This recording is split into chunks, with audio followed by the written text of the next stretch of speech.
Welcome back to Business and Politics. We're talking to Mr. Joey Concepcion of Go Negosyo.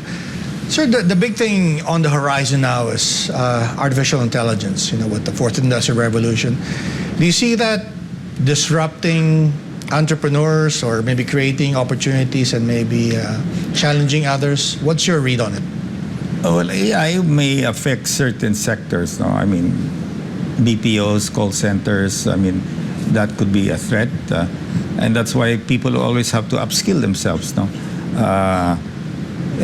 AI is definitely, for our sari-sari stores, I think it's going to help rather than disrupt the sari-sari stores. It will take a while in fact, even for mentoring, it's going to be even easier for us to, once you have AI, then we don't need mentors to mentor them. We would just teach them. They can ask all these questions, and then there'll be a mentor there who will be telling them what to do. So for education, it's going to be fantastic. Now I don't know about the schools, whether they'll start being that will be a competitor to the schools to some extent. Yeah. Well, you mentioned schools, but they're now reviewing the K-12 curriculum, and I know others like you have been pushing government to include financial literacy and knowledge that will be useful to people should they want to go into business later on. But how do you think they should adjust with the AI becoming more popular now?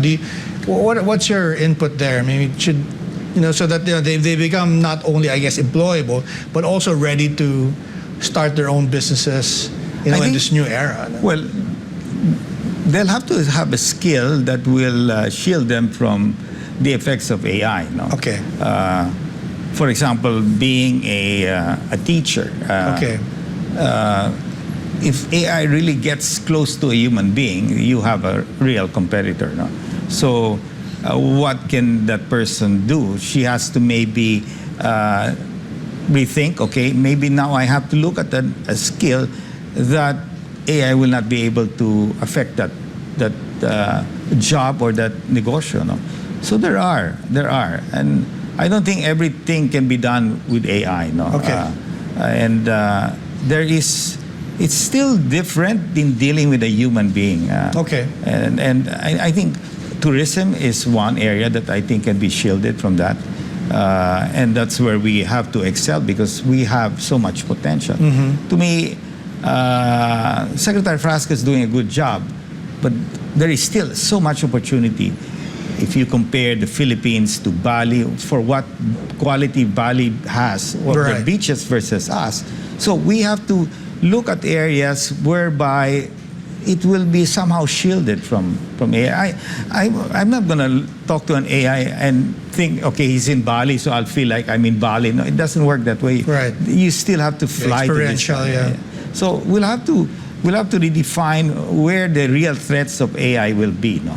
Right. I think it'll be more of a positive for many people, actually. Does it enter your mind that that there's this rise of AI and what you're doing with the mentorship program? I mean, there are certainly going to be some skills that are going to be obsolete in the future. I mean, I remember when I was in school that many of the things we learned in journalism school I don't use today because we have computers. Right? But does that worry you or maybe make you think in another way with regard to how you do the mentoring program for entrepreneurs, or what skills you focus on more or less because of that? So AI will help, for example, when Go Negosyo does almost mentoring every weekend on the malls. We just finished Parañaque, SM Parañaque. So that's, I have 500, 600, up to 1,000 people that come there. Yeah. I join the events, I sit down, I talk to entrepreneurs, and one was a cancer victim. I mean, she's suffering from cancer, but struggling and has a business, and it's doing okay. So the mere fact an AI cannot inspire a person, there's a big difference.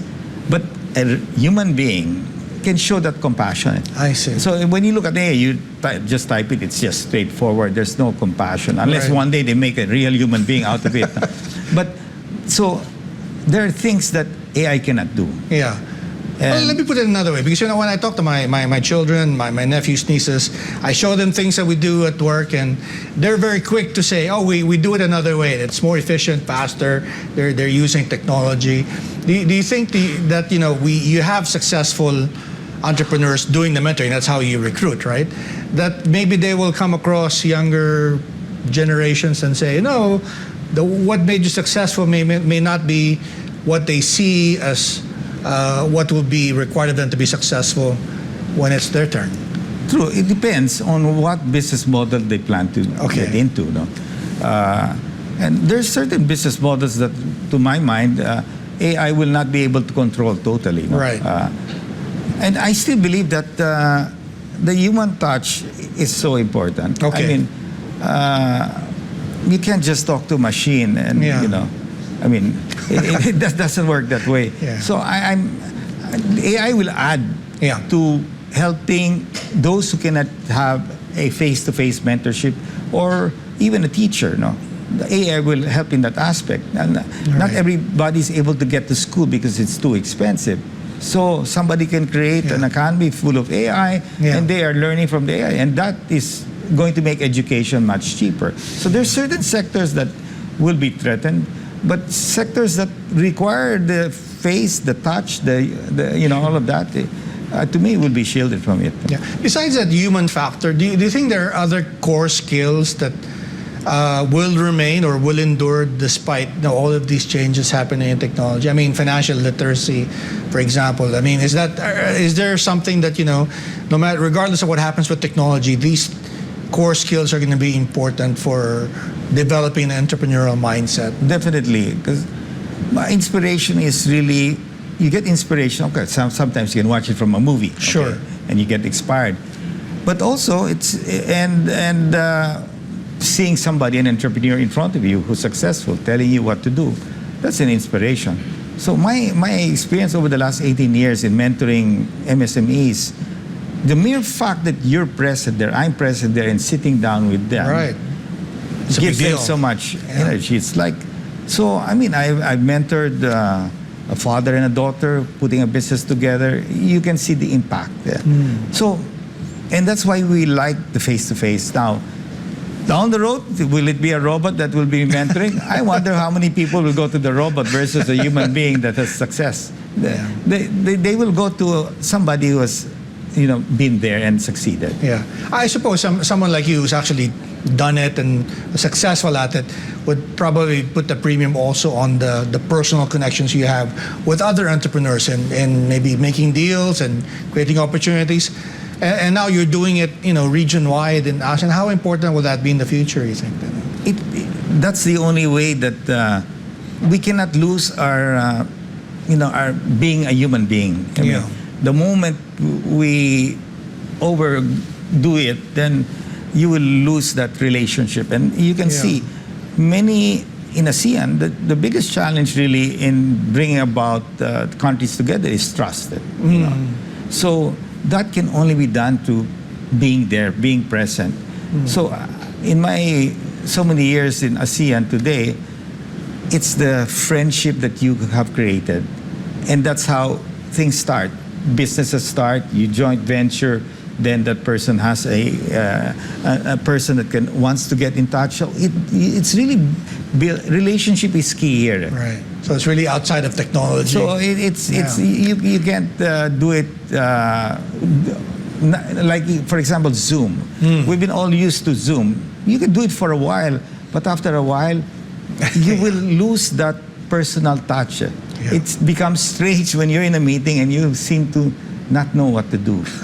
we cannot forget the social skills. Right. And in talking to your counterparts and harnessing these social skills, are there any particular opportunities that you see that will be ripe now for, I guess, for the taking? I mean, in terms of entrepreneurial opportunities, because you're in touch with practically everyone in Southeast Asia now, right? Yes, and that's the network we're trying to build. So you start as part of the council. That council becomes bigger because the chambers join us. The ASEAN Business Investment Summit is one. Then it gets wider as now we are trying to forge a more closer alliance. And that starts when somebody would start to invest in one's country. Okay. That's important because we can meet every time there, but if there is no in exchange of more trade or more investments in my country and your country, then it's not working. Yeah. Either there is a relationship problem or there is a competence problem. Right. So, but to me, I think we're headed in the right direction. I mean, you can see the programs of each of ASEAN chairs is to bring ASEAN closer, working together, developing trust. And to me, trust is the most important. Because when somebody trusts you, then he will go and further his relationship with you in building a partnership. And that's what we want. Filipino companies in agriculture partnering with other companies from Malaysia, Indonesia, Vietnam, partnering with them, whatever agri product it is. No? Well, when we hear about you, it's always with Go Negosyo, but people forget you run your own large corporation in the Philippines. What opportunities are you seeing in the region for RFM, for Concepcion Industries? Well, we basically focus on food, basically. We're in flour milling. We're the largest ice cream company today, Selecta, and we're now one of the largest in milk, UHT milk. No? So, and among that, we've been flour milling for a long time, etc. And to me, I think there's so much opportunities in the country today. Okay. And under this leadership, of course, you have headwinds. Unfortunately, you have the inflation, and this is not caused by us. It's caused by other external factors. So hopefully those things turn around. No?